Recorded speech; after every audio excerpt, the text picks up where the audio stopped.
Paasfees het gekom en gegaan, maar die invloed daarvan is nog lank nie verby nie. Paasfees is die belangrikste naweek vir ons as Christene. En ek kan nog steeds nie verstaan hoekom is Kersfees meer belangrik as Paasfees nie. Ek kan nie verstaan hoekom is Kersgeskenke meer belangrik as die geskenk van versoening en vergifnis wat Paasfees bring nie. Een keer 'n jaar kry ons die kans om tot stilstand te kom en onsself te vra, waar het ons die laaste jaar onsself keer op keer weer tussen die twee rowers van skuldgevoel en vrees gekruisig? Waarom roep ons elke keer as dit donker raak om ons, roep ons uit, my God, waarom het U my verlaat? Paasfees is vir Christene wat Yom Kippur, die dag van versoening, is vir Jode. Yom Kippur is die allerheiligste dag op die Joodse kalender en dit is geen twyfel dat dit ook die belangrikste dag in Jesus se tyd was nie. So wanneer ek dink aan Paasfees, dan dink ek aan die tyd van die jaar waarin ek met toewyding, met devotion en dedication weer die manifestasie, die verskyning van Christus vier, elke oomblik van die dag, in elke handel en wandel, elke aksie en reaksie.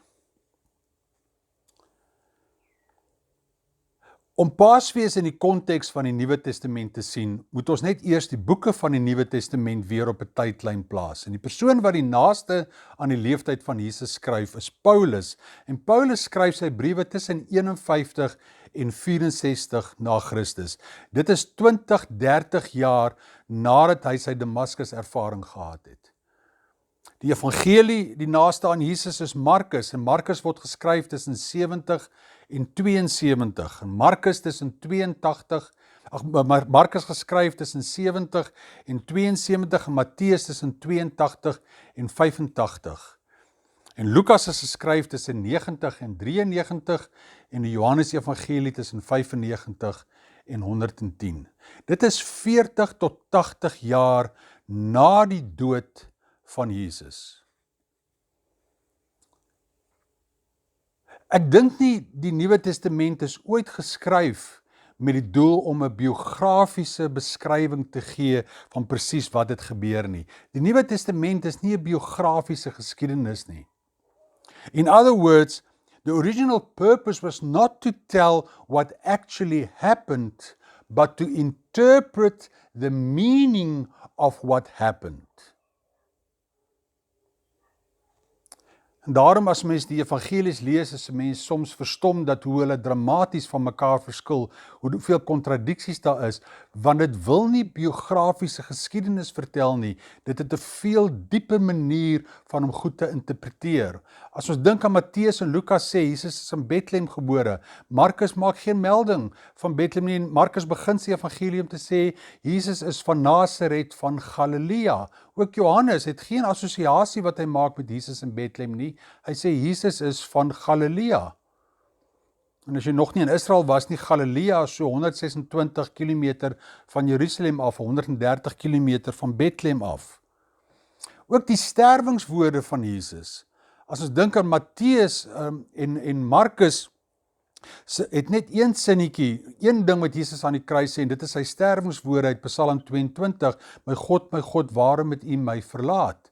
Lukas het glad nie hierdie sin in die kruis gebeure nie, en Lukas sê, Jesus se woorde is, Vader, vergeef hulle, want hulle weet nie wat hulle doen nie, vandag sal jy saam met my in die paradys wees, en aan die sterwingswoorde van Jesus in Lukas is Psalm 31, Vader, in U hande gee ek my gees oor. Johannes ook maak geen melding van enige van hierdie sinne nie. En Johannes het 3 woorde wat Jesus sê, sy vrou, daar is jou seun, daar is jou moeder. Ek het dors. En dan die triomfanklike uitroep van Jesus aan die kruis is, dit is volbring. Aan wie verskyn Jesus? Paulus maak geen melding van vrouens en vroue by die graf nie. Paulus sê hy verskyn aan die 12. Die evangelie sê hy verskyn net aan die 11. Paulus praat van sy eie verskyning van Jesus aan homself, en hy sê, Jesus het in my verskyn, as Paulus praat van sy Damaskus ervaring. Markus sê, 'n man, nie Jesus nie, 'n man by die graf sê vir die vroue, dat Jesus sal aan die disippels verskyn in Galilea. Matteus weerspreek Markus en hy sê, Jesus self verskyn aan die vroue by die graf, en ook Matteus sê dan, Jesus sê vir die vroue by die graf, dat Jesus sal aan die disippels verskyn in Galilea.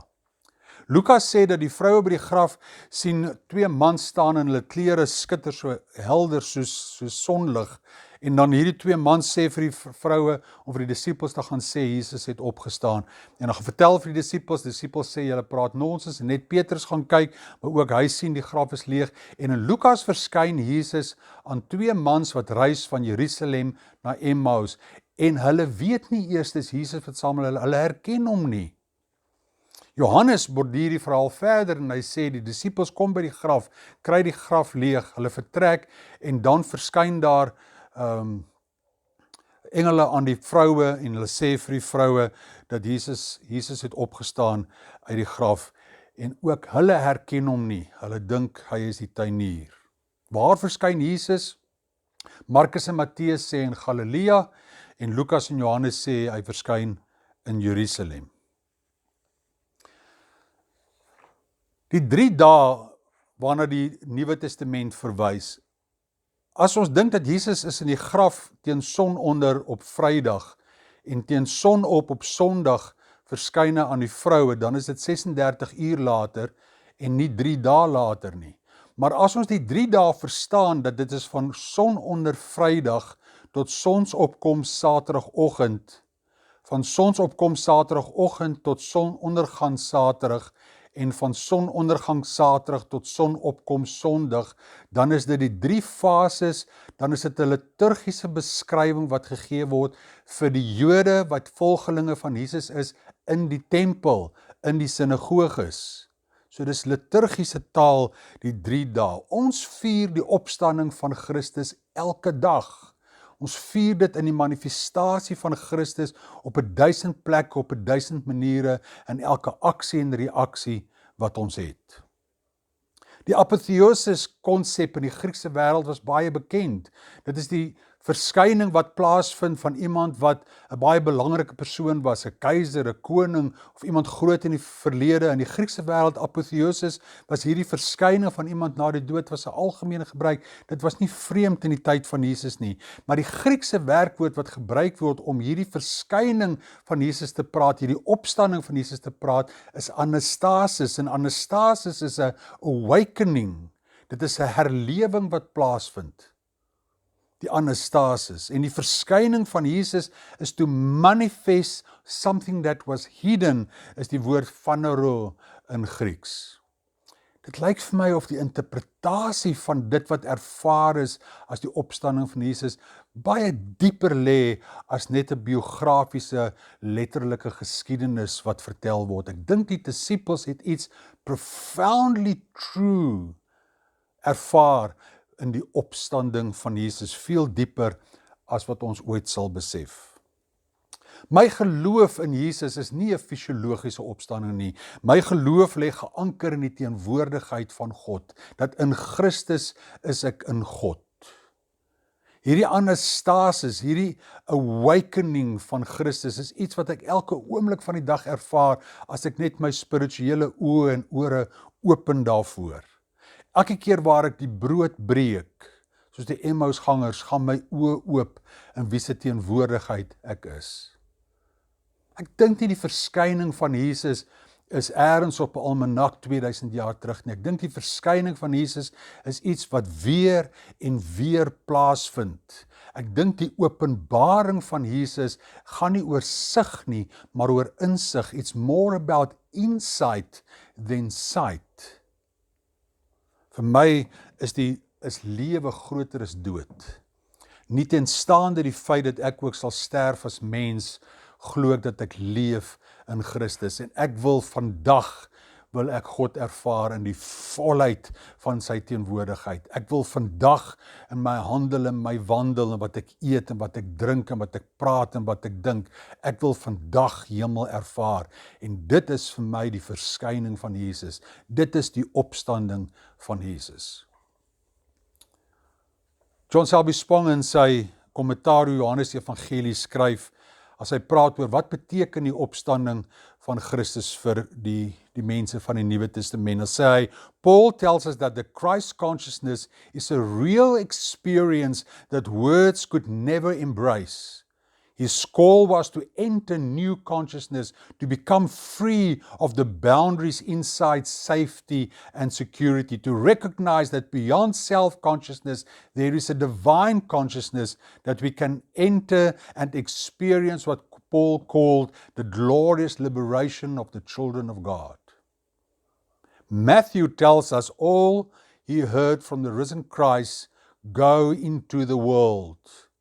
Go beyond your fears, your insecurities, your xenophobia. Go to those you have defined as different, as subhuman, and tell them that the love of God embraces all people, regardless how diverse. Out of Jew and Gentile, male and female, bond and free, there has been created a new humanity.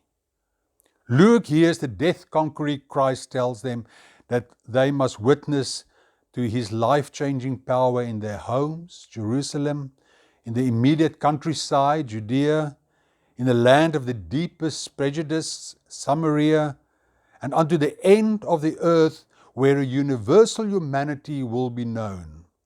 People filled with the Spirit, says Luke, will discover that there is no barrier or language or ethnicity that will divide them. John tells us that the death of this Jesus was his moment of glorification, and that in the powerlessness of death, in which the human drive for survival is at last escaped, God will be revealed and eternal life will be entered.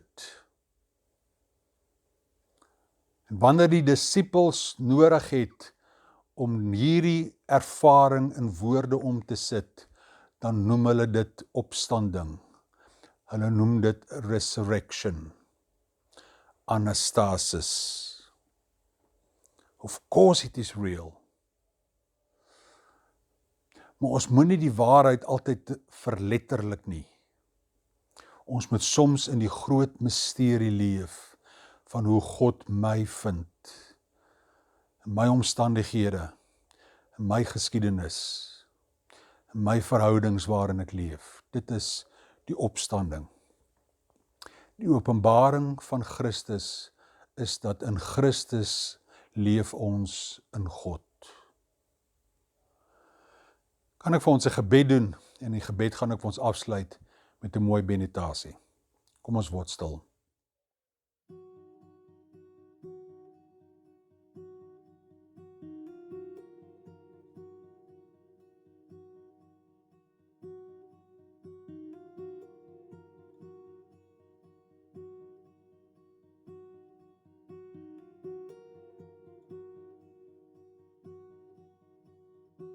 O Here, ons geloof lê geanker in die teenwoordigheid wat elke dag op 1000 maniere, op 1000 plekke, in 1000 stemme aan ons verskyn. In die tyd van Paasfees, o Here, dink ons daaraan dat Christus in die gewonigheid van elke dag manifesteer. Dat elke keer waar ek die brood breek, waar ek die liefde en die genade en die vriendelikheid en die goedheid van U deel met mense, daar word U seën sigbaar. Here, nie teenstaande my eie dood, glo ek dat dood is nie die laaste woord nie. En glo ek dat ek lewe, selfs al sou my liggaam sterf. Ek kies, o Heer, om die ewigheid in elke oomblik van die dag te ondervind. Ek wil die volheid van lewe vandag ervaar. Ek wil bewus wees, o Heer, van U teenwoordigheid, elke oomblik van die dag. En as ons bely dat in Christus is ons in U, dan sê ons, I am goodness and mercy, compassion and understanding. I am peace and joy and light. I am forgiveness and patience, strength and courage, a helper in time of need, a comforter in time of sorrow, a healer in time of injury, a teacher in times of confusion. I am the deepest wisdom and the highest truth, the greatest peace and the grandest love. I am all these things. Amen.